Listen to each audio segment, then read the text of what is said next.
Good evening and welcome to this edition of Fierce 101's Visual Radio. Bringing you the news, I'm Hashni Patirana. As always, let's start off with a look at your headlines. News First headline. I pledge to rebuild economy and transform farmers' lives, President assures in Batticaloa. UK proscription on LTTE to be maintained. PUCSL refuses approval for Adani wind power project. In your international headlines, Israel war on Gaza, UNRWA center targeted, fears of regional war grow. And in your sports it's cricket, Australia determined to turn things around against India following Afghanistan defeat.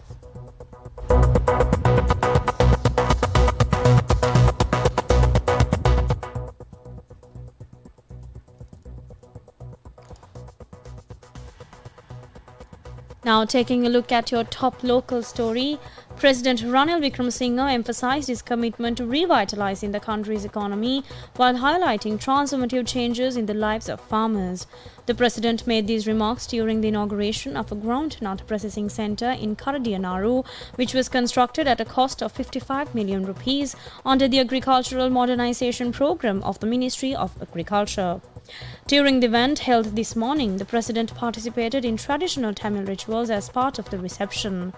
President Wickremesinghe personally cut the ribbon to inaugurate the processing center and took time to observe its operations firsthand.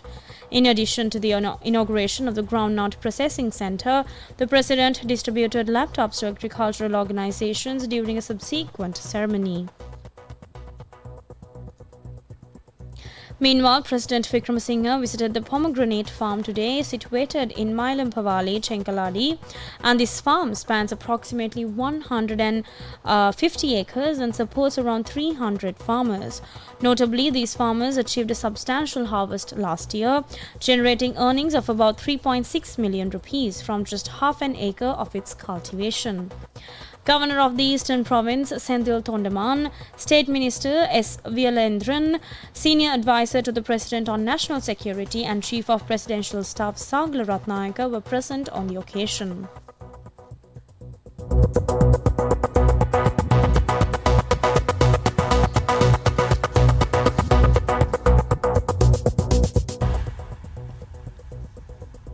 And in more local stories, the Public Utilities Commission of Sri Lanka has refused approval to award procurement of the 484 megawatt wind power plant in Mana and Punarin to Adani Green Energy Sri Lanka Limited, saying the information submitted by the Ceylon Electricity Board was not adequate to assess least cost and technical compatibility.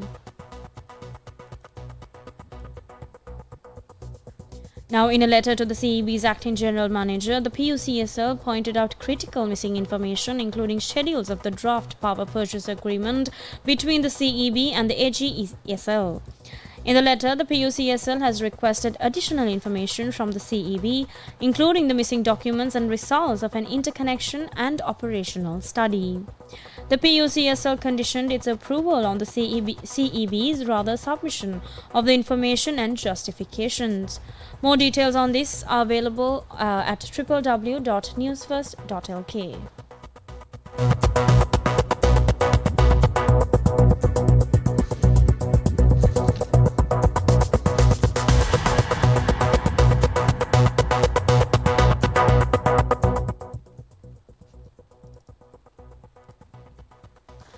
Now, the United Kingdom will maintain its designation of the LTTE as a terrorist organization following a ruling by the UK Proscribed Organisation Appeals Commission. Posting on X, Sri Lanka's Minister of Foreign Affairs said the POAC, an independent court established by the UK Parliament, rejected an application submitted by the Transnational Government of the Tamil Eelam, or TGTE, to remove the LTTE from the UK's proscribed list. The TGTE, which advocates for an independent Tamil state in northern Sri Lanka, is not banned in the UK as it pursues its goals through non-violent means. The post added, the LTTE International Network's approach and strategy is to get foreign governments to deproscribe the LTTE so that they could revive the LTTE.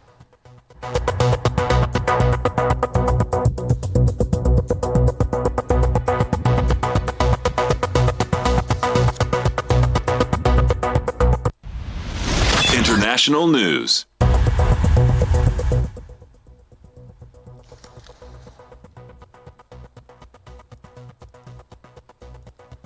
Now taking a look at your news from overseas. According to the Israeli military, Israeli air defenses have identified a series of aerial threats from Lebanon, including a drone that it shot down. Falling debris from the projectiles caused fires to break out in several areas of northern Israel, which firefighters are working to put out. Israeli media said the flames were on the side of a mountain near the village of Dishon, the Misgah forest, and Eilat HaShahar, where Hezbollah claims to have hit an army site. An Israeli strike has also hit the vicinity of the UNRWA headquarters in Gaza City. The attack has killed 4 Palestinians, and it comes after a series of strikes throughout the city, including on the Shati and Tufa camps, killed dozens yesterday.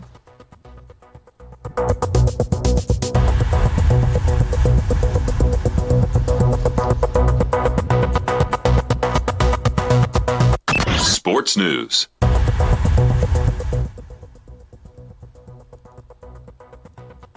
Now taking a look at your news from the sports arena, it's cricket. Australia will face the India challenge in their pursuit of a semi-final berth following their loss against Afghanistan, where they suffered a shocking 21-run loss in the Super 8's fixture in the ICC Men's T20 World Cup. Now, if India wins against Australia and Afghanistan defeats Bangladesh on the 24th of June, India and Afghanistan will make their way into the semi-finals, bringing an unexpected end to Australia's campaign. Now, Marsh acknowledged the importance of the India match, tagging it as a must-win game, believing that the pressure would bring the best out of his players. Australia have been excellent with the bat and ball this tournament, but their fielding department has seen better days, as was evident from their disappointing display against Afghanistan.